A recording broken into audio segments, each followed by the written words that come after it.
नमस्कार दोस्तों, स्वागत है आपका स्पोर्ट्स टिल्से में। और आज मैं इस छोटे से वीडियो के माध्यम से पेरिस ओलंपिक 2024 में इंडिया की तरफ से जो रिप्रेजेंटेशन था उसका सारांश आपके सामने रखूंगा। जाहिर सी बात है कि ज़्यादातर लोगों को जो स्पोर्ट्स से प्यार करते हैं उन्होंने ओलंपिक्स फॉलो किया होगा और ज़्यादातर चीज़ें उन्हें पता होंगी, लेकिन उसके अलावा जो कुछ भी है मैं एक जगह उन सारी चीज़ों का समावेश करूंगा अपनी तरफ से, ताकि आपको हर चीज़ एक जगह इकट्ठी मिल पाए। मैंने भी ओलंपिक्स को उसी जोश के साथ देखा है, फील किया है आप लोगों की तरह कि इंडिया ने किस तरीके से, इंडिया के सारे एथलीट्स ने किस तरीके से वहाँ पर रिप्रेजेंट किया अपने देश को, कैसे हमारा वहाँ पर प्रतिनिधित्व किया है। इस वीडियो में हर स्पोर्ट्स जिसमें हमने कुछ अचीव किया है, कुछ अच्छा किया है, कुछ बेहतर किया है, या कुछ जो थोड़ी बहुत कंट्रोवर्सीज़ हुई हैं, जहाँ कहीं हम पे कुछ हम जहाँ कहीं पिछड़ गए किसी वजह से, उन चीज़ों को अपने कुछ ओपिनियंस के साथ, कुछ फैक्ट्स के साथ आपके सामने रखूँगा। और ये आप पर है कि आपको ये वीडियो कितनी पसंद आती है। उसके हिसाब से आप इस वीडियो को अपना प्यार दे सकते हैं, लाइक के रूप में, कमेंट के रूप में। साथ ही सब्सक्राइब कीजिए मेरे चैनल को, ताकि ऐसे ही आगे भी जो स्पोर्ट्स होता है जिसमें भी इंडिया जाती है उसके बारे में मैं आपको बता पाऊँ, आप तक वो बातें पहुँच पाएँ। क्लोजिंग सेरेमनी भी हो चुकी है, तो जाहिर सी बात है उससे जुड़ी कुछ निराशाजनक और कुछ आशापूर्ण बातें कैसी लगती है, आपको उसको किस तरीके से देखते हो।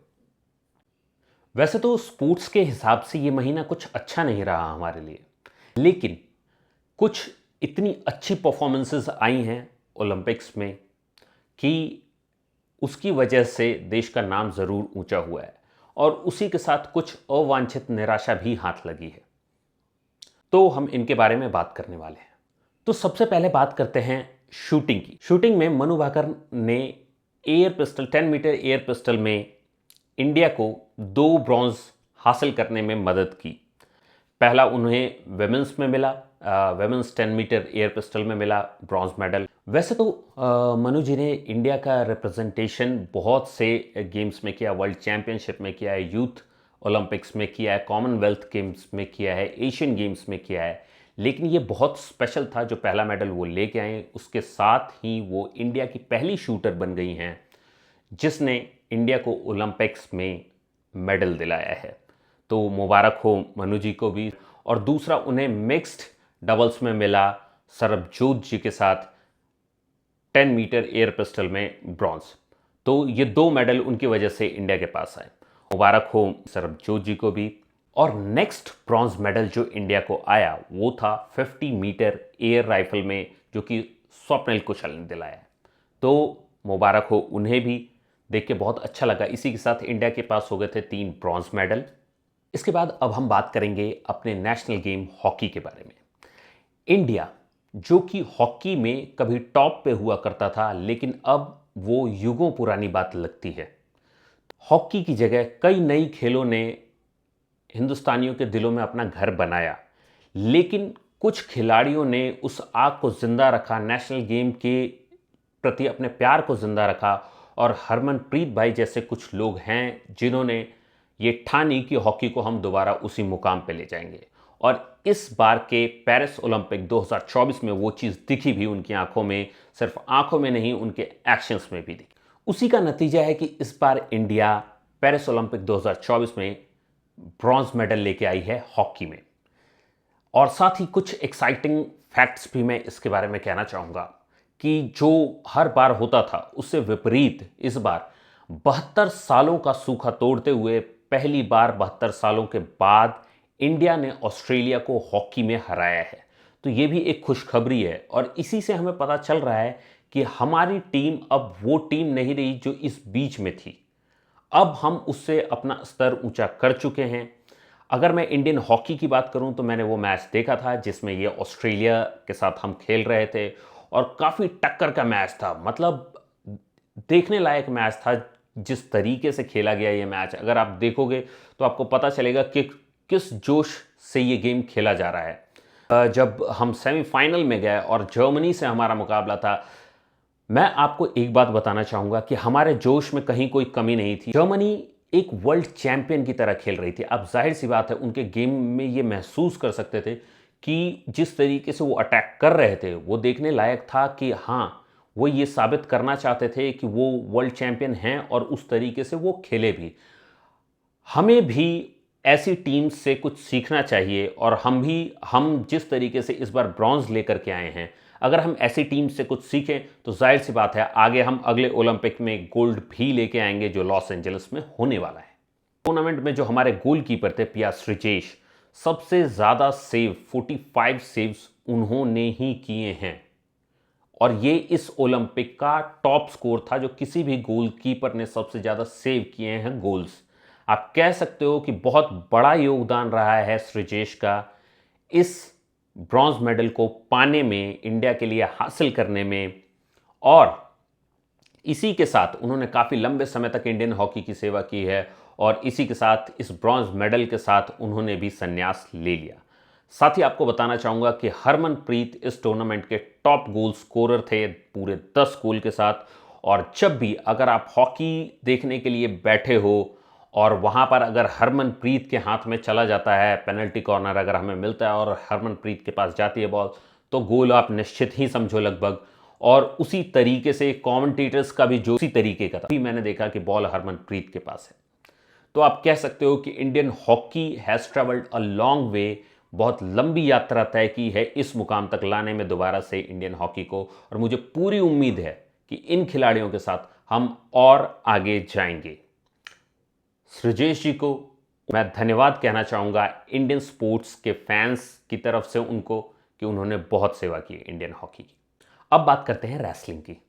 कुश्ती, जी हाँ, कुश्ती एक ऐसा खेल जिससे हम बहुत जुड़ाव महसूस करते हैं, खास करके जो गांव के लोग हैं जिन्होंने अखाड़ा देखा है, या शहरों में भी जो अखाड़े में जाने वाले हैं जिनके आसपास अखाड़ा है, वो लोग बहुत जुड़ाव महसूस करते हैं इस गेम से अपना। और हर बार हमें इंडिया को सबसे ज़्यादा उम्मीदें रेसलिंग से होती हैं कि इसमें हमें ज़रूर मेडल मिलेगा। और इस बार ऐसा लग रहा था, कुछ ऐसी न्यूज़ आई, कुछ ऐसे इन्फॉर्मेशंस आई जिनकी वजह से ऐसी निराशा हाथ लग रही थी। लग रहा था कि शायद इस बार वो सूखा ही जाएगा वो कोना जिससे हम उम्मीद रखते हैं मेडल्स की। लेकिन अमन सहरावत ने हमारी उम्मीदों को ज़िंदा रखा और ब्रॉन्ज लेकर के आए इंडिया के लिए कुश्ती में। तो मुबारक हो अमन सहरावत जी को भी। और उन्होंने ये मेडल जो है वो अपने माँ बाप को, अपने देश को डेडिकेट किया था। तो बहुत बहुत धन्यवाद। अब बात करते हैं उस गेम की जो मैं नहीं समझता हूं कि बगैर एक स्टार खिलाड़ी के अपने देश, जहां क्रिकेट का इतना बोलबाला हो या और दूसरे गेम्स जहां पर ज़्यादा पॉपुलर होते हैं, वहां एथलेटिक्स में जैवलिन थ्रो जैसा गेम पॉपुलर होगा। नीरज चोपड़ा, एक नाम जिसने इस गेम को इंडिया में एक ऐसी पहचान दी जिसकी बदौलत हम इस गेम को जानने लगे, हम मानने लगे। और हम उम्मीद करते हैं जहां भी नीरज चोपड़ा खड़े होते हैं, हम उम्मीद करते हैं कि इसमें मेडल हमें ज़रूर मिलेगा। और इस बार भी वही हुआ। मैंने उनके दोनों थ्रो देखे थे, क्वालिफाइंग थ्रो भी देखा था और फाइनल वाला भी देखा था। क्वालिफाइंग थ्रो में ही उन्होंने फर्स्ट थ्रो में 89.34 मीटर तक फेंक दिया था अपना जैवलिन। तो मुझे पूरी उम्मीद थी कि देखो, क्वालिफाइंग जो राउंड था वो 84 के ऊपर था। अगर मैं उस राउंड की बात करूं तो बहुत सारे ऐसे खिलाड़ी थे जो 84 भी नहीं पहुंच पा रहे थे। पूरी जान लगाने के बाद, तीनों थ्रो मारने के बाद नहीं पहुंच पा रहे थे 84 तक। और उन्होंने पहले थ्रो में 89.34 मीटर का थ्रो फेंका था। तो मुझे उनसे बहुत उम्मीदें थे और जाहिर सी बात है देश को भी बहुत उम्मीदें थी उनसे। और वो उम्मीदें पूरी भी हुई जब फाइनल में उन्होंने 89.45 का थ्रो मार करके, अपना बेस्ट मार करके उन्होंने इंडिया को सिल्वर मेडल दिलाया। गोल्ड गया अरशद नदीम के पास जो कि पाकिस्तान के हैं, और उन्होंने 92.97 मीटर का थ्रो मारा था। जाहिर सी बात है वो ओलंपिक रिकॉर्ड था और काफ़ी अच्छा थ्रो था। एक दिन होता है हर किसी का जिस दिन वो अपना बेस्ट थ्रो मारता है, और वो अरशद नदीम का दिन था। उनको भी मुबारकबाद उनके गोल्ड मेडल के लिए। वो अपने देश के लिए पहला गोल्ड मेडल लेके आए, ये बहुत बड़ी बात है। और उन्होंने पोस्ट मैच अपने प्रेजेंटेशन में बोला भी था कि हमेशा से नीरज चोपड़ा उनसे आगे रहे हैं, और आज नीरज चोपड़ा ने भी उन्हें बधाई दी कि उन्होंने गोल्ड जीता है। तो हाँ, बिल्कुल उन्हें मुबारक हो। लेकिन नीरज चोपड़ा जैसा लड़का, मैं गर्व महसूस करता हूं कि मैं नीरज चोपड़ा के देश से हूं।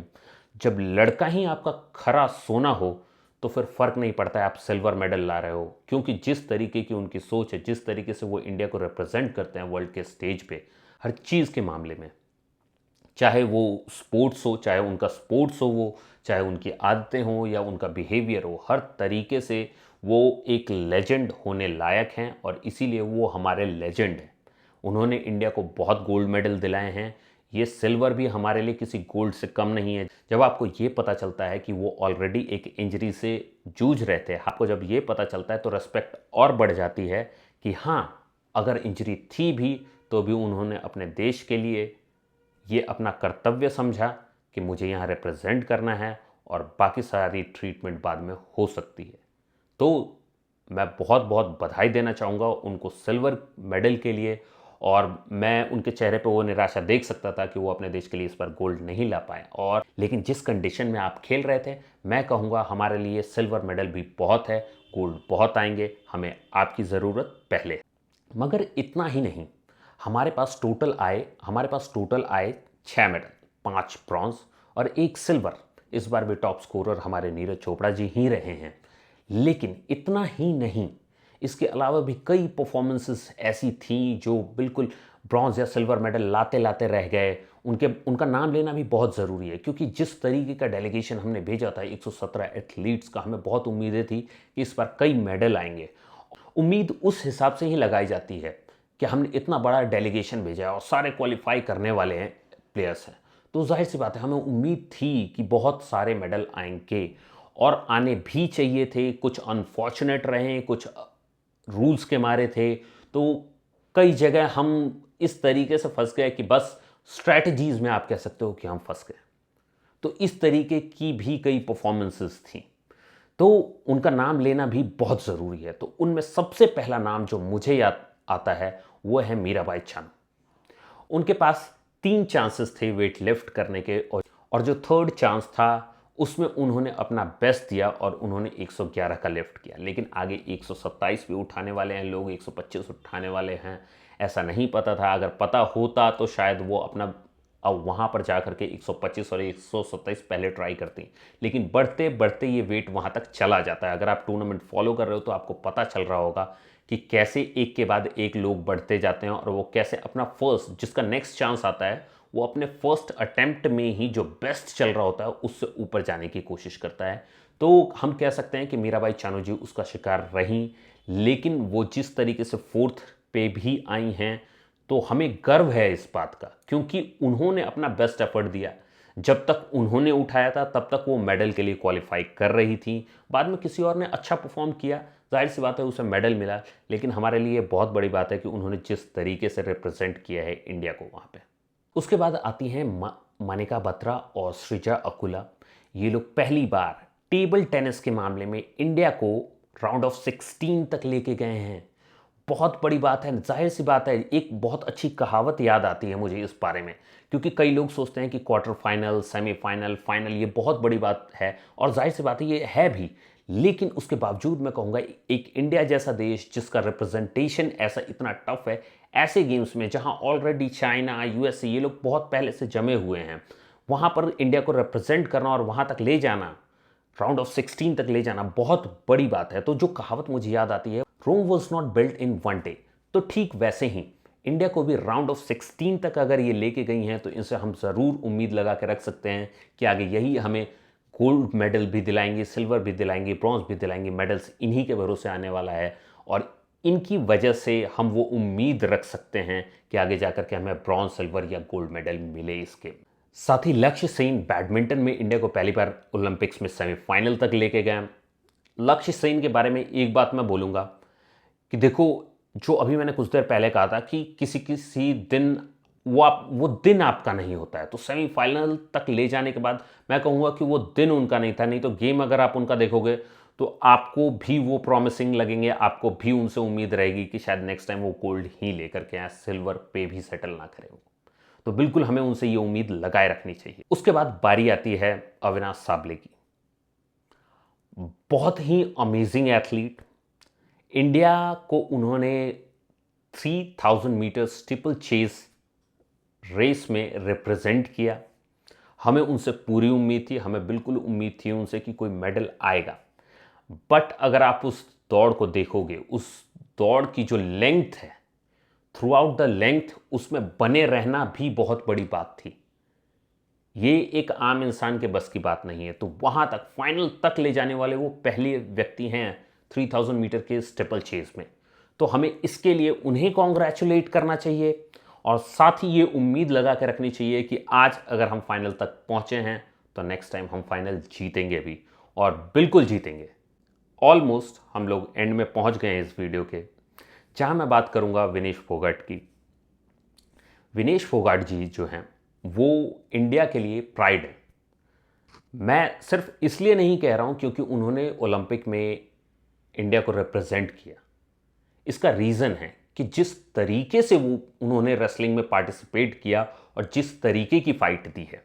अब इसके बारे में बहुत सारी बातें हो रही है। सबसे पहले तो मैं आपको बता दूं, जस्ट मैं आपको एक एक पिक्चर देना चाहता हूं कि एक वर्ल्ड नंबर 1 जो खिलाड़ी हैं उनको हराने वाली रेसलर कैसी होगी, वो पिक्चर मैं आपको देना चाहता हूं। यूई सुसाकी जापान से आती हैं और वर्ल्ड नंबर 1 है रेसलिंग में, और वहां पर विनेश फोगाट उन्हें हराती हैं। I am the witness of that match कि जहां पर उन्होंने पहले, विनेश फोगाट के पहले उन्हें उनसे पॉइंट ले लिए थे, और 2-4 पॉइंट लेने के बाद मुझे ऐसा लग रहा था, क्योंकि जो मैच चल रहा था उसमें जो रेफरी थे उन्होंने हर बार ये प्रेशर बनाए रखा कि आप एक्टिव रेसलिंग नहीं कर रहे हो, और जो वर्ल्ड चैंपियन है वो उस तरीके से वो एक्टिवली लड़ रही थी। और वहां पर मुझे भी थोड़ी टेंशन हो गई। मैं भी ये कह रहा था कि ये करना चाहिए, वो करना चाहिए। मैं नहीं हूं उस तरीके का एथलीट, या मैं रेसलिंग में कुछ भी नहीं जानता हूं शायद, लेकिन आप जब आप दर्शक हो, जब देश को कोई रिप्रेजेंट कर रहा होता है, तो आपके अंदर से वो जोश आता है कि आपको ये करना चाहिए या वो करना चाहिए। जब उन्हें वार्निंग मिल रही थी कि या उस तरीके का थ्रेट आ रहा था कि एक्टिव रेसलिंग नहीं करने की वजह से वो हार सकती हैं, तो हम भी बहुत एक्साइटेड हो गए थे। हमें भी लग रहा था कि इन्हें ये करना चाहिए या वो करना चाहिए। बट यही पता चलता है कि एक प्लेयर का क्या कॉन्फिडेंस है। सामने से यूई सुसाकी एक्टिव रेसलिंग कर रही थी, वो अपने दाव पे दाव लगाने की कोशिश कर रही थी, मगर विनेश अपनी जगह से टस से मस नहीं हुई, और लास्ट में जाकर के उन्होंने एक टेक डाउन मारा और वहां पर जाकर के उन्होंने जिता दिया इंडिया को। तो ये पिक्चर मैं आपको देना चाहता था, जिससे आपको पता चले क्या स्ट्रेंथ थी हमारे खिलाड़ी की। बाद में जब सेमीफाइनल के बाद उन्होंने जब क्वालिफाई किया, सेमीफाइनल उनके लिए इसके मुकाबले में आपको बताता हूं, मैं आपको एश्योर करता हूं कि सेमीफाइनल बहुत ईजी था, सीरियसली बहुत ईजी था इस मैच के मुकाबले। और मैं आपको दावे से कह सकता हूं कि अगर वो यूई सुसाकी को नहीं हराती तो यूई सुसाकी पक्का इस बार भी गोल्ड मेडल लेके जाती। तो ये सारी बातें जो मैं आपको बता रहा हूं, उसका जब जब हम इसको निचोड़ेंगे तो आपको पता चलेगा कि मैं ये क्यों बता रहा हूं। अब जब उन्होंने ये सब अचीव कर लिया और जब बात आती है फाइनल की, तो उनका वेट जो है वो 100 एंड समथिंग जो है वो ओवर था। सेमीफाइनल के मैच के बाद से वो लगातार मेहनत कर रही थी कि उनका वेट कंट्रोल में आ जाए, और उन्होंने काफ़ी हद तक वेट कंट्रोल कर लिया था। उसके बावजूद जो ये 100 ग्राम्स का वेट है वो उनका दुश्मन बन गया। हालांकि इसके बारे में उस समय भी कहा गया कि उन्हें थोड़ा टाइम चाहिए, इन्होंने अपील की, लेकिन वो टाइम भी नहीं दिया गया। वो टाइम भी नहीं दिया गया क्योंकि अक्सर दिया जाता है, जो मैंने जो रिपोर्ट्स देखी हैं उसके हिसाब से अक्सर दिया जाता है, वहां पर नहीं दिया गया। नहीं दिया गया तो जाहिर सी बात है उन्हें डिस्क्वालीफाई तो घोषित कर ही दिया गया था। उसके बाद भी उन्होंने अपील की कि मुझे सिल्वर मेडल के लिए कंसिडर कर लिया जाए, या थोड़ा टाइम दे दिया जाए, या अलग तरीके से, मतलब कहीं मतलब थोड़ा सा ना लीनियंट होना पड़ेगा। मतलब लीनियंट रूल्स के मामले में नहीं, रेसलिंग उनकी ऑन टॉप है। अगर वो वर्ल्ड नंबर 1 को हरा सकती हैं तो जाहिर सी बात है वो कुछ भी कर सकती हैं। और मैं इसीलिए कह रहा हूं कि हमें प्राउड होना चाहिए विनेश फोगाट पे। साथ ही नीरज चोपड़ा जी ने भी ये बात कही है कि कई बार ये होता है कि जब आप मेडल नहीं लाते हो तो कोई आपका नाम याद नहीं रखता है, लेकिन नीरज चोपड़ा जी ने भी अपील की है कि हमें विनेश फोगाट को याद रखना ही चाहिए। और मैं भी यही कहूँगा कि हमें विनेश फोगाट को याद रखना चाहिए। वो एक एग्जाम्पल हैं हमारे देश की लड़कियों के लिए जो आगे रेसलिंग में जाएंगी। हालांकि बाद में विनेश फोगाट जी ने रिटायरमेंट अनाउंस कर दी, उनका दिल इतना टूट गया कि उन्होंने रिटायरमेंट अनाउंस कर दी। पर मैं चाहता हूँ वो रिटायरमेंट वापस लें और लॉस एंजलिस में मेडल जीत के दिखाएं। मुझे पता है उनकी लाइफ में उनके बहुत सारे प्लान्स होंगे जो लेट हो रहे होंगे इसकी वजह से, बट हमें उनसे उम्मीद है और सिर्फ इस वजह से वो रिटायरमेंट ना लें कि जो हुआ है इस बार पेरिस ओलंपिक में। अब मैं कुछ बातें वो करना चाहूँगा जो इधर उधर की हैं इन द सेंस जो हर हिंदुस्तानी के ज़बान पे है, जो वर्ल्ड में कई लोगों के ज़बान पे है, क्योंकि जैसे जिस तरीके से ये खिलाड़ी थी जो जिनके बारे में कहा जा रहा था, कई लोग मानते थे कि वो लड़का हैं और लड़कियों के गेम्स में बॉक्सिंग में खेल रही थी और उन्हें गोल्ड मेडल मिला है, तो उसके बारे में मैं कहना चाहूँगा कि अगर आप देखो तो इंडिया की भी एक खिलाड़ी थी पहले जो कि अपने टेस्टोस्टेरोन लेवल की वजह से नहीं पार्टिसिपेट कर पाई थी इवेंट में। और सेम वही केस है कि अगर एक्स वाई क्रोमोसोम है किसी की बॉडी में, तो आई डोंट नो कि दो एथलीट्स को कैसे आप दो तरीके से ट्रीट करते हो, आइदर के ये वो वाला इसको मैं सीरियसली, एक बहुत सीरियस कंसर्न है रेसिज्म का, मैं उससे कनेक्ट करके देखता हूँ इसको कि ये ठीक वैसा ही है कि आप एक खिलाड़ी को मना कर देते हो दूसरे को नहीं करते हो, जबकि बॉक्सिंग अथॉरिटी जो है वो अलाउ नहीं कर रही है इन्हें लड़कियों के साथ खेलने के लिए, लेकिन ओलंपिक्स इन्हें अलाउ करता है। I don't know why.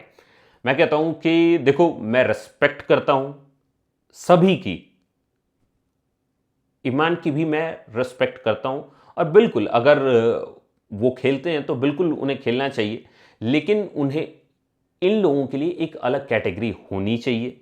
क्योंकि अगर आप ऐसा करोगे और कल की डेट में कोई भी ऐसा अगर करने लगता है, क्योंकि बहुत तरीके से बॉडी को चेंज किया जा सकता है। अगर आप इन चीज़ों को कंसिडर करने लगोगे, कि इस तरीके से कंसिडर करने लगोगे कि एक सर्टेन गाइडलाइंस, क्योंकि इस हिसाब से तो लड़कियों को फिर पार्टिसिपेट करना ही नहीं चाहिए, और अगर आप वो अलाउ कर सकते हो तो आप थोड़ा टाइम विनेश फोगाट को क्यों अलाउ नहीं कर रहे हो? तो ये दिखाता है कि कहाँ स्टैंडर्ड्स चेंज हो जाते हैं। बिल्कुल, मैं ये एक बहुत सीरियस कंसर्न है।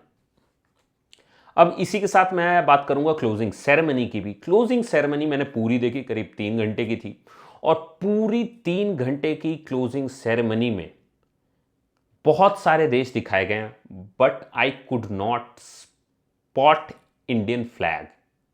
बिल्कुल, जहां भी कैमरा वहां तक जाने वाला था वहीं से कट मार दिया जा रहा था, कहीं और चला जा रहा था कैमरा। मे बी मेरी आंखें उस तरीके से देख रही हैं क्योंकि मैं अपने देश का झंडा देखना चाह रहा था। ये इसके बारे में आप लोग बेटर बता पाओगे, क्या ये रेसिज्म नहीं है जिस तरीके से विनेश फोगाट को अलाउ नहीं किया गया? या उसके बाद, क्योंकि ओलंपिक के बारे में जो मैंने सुना है बचपन से, जो मैंने पढ़ा है, वो ये है कि यहाँ पर मेडल से ज़्यादा इंपॉर्टेंट होता है पार्टिसिपेशन, क्योंकि ये दिखाता है उस भाव को जिस पे इंडिया सदा से चलते आ रहा है, वसुधैव कुटुंबकम, जो हर किसी को आपस में जोड़ेगा, जो वर्ल्ड पीस की तरफ ले जाएगा हमें।